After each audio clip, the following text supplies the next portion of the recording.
Hello, Mr. Voorhees. I want to play a game.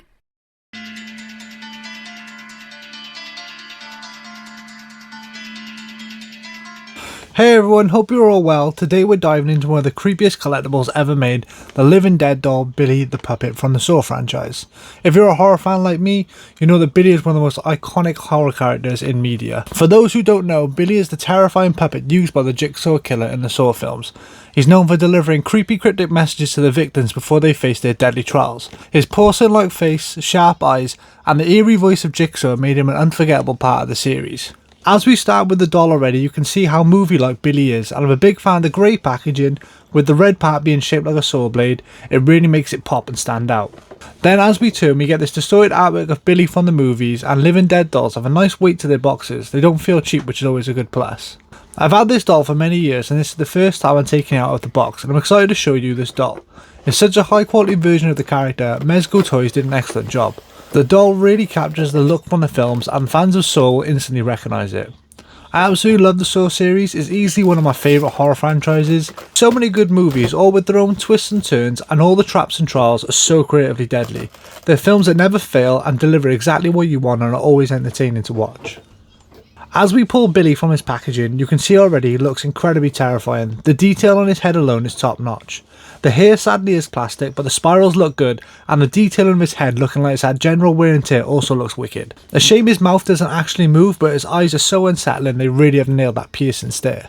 The red really pops on his suit with his little bow tie and handkerchief, and is a nice fabric material. I couldn't really ask for his suit to be done any better, and to top him off I love the sparkly red shoes he has. The arms and legs do articulate and move, but only basic. You can get Billy to sit, lift his arms, and for some reason I gave him a running pose as well.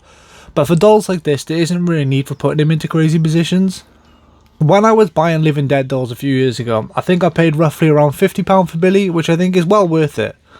I think that's a reasonable price for a mid-range figure that is on the higher quality end. He isn't cheap, and he's not the quality of a Hot Toys for example, so I think he sits right where he should be. I'm not sure what he goes through now, but would make a great addition to anyone's horror collection. Let me know what you think of this figure down in the comments. Do you own one yourself, and do you think it's priced correctly for its quality?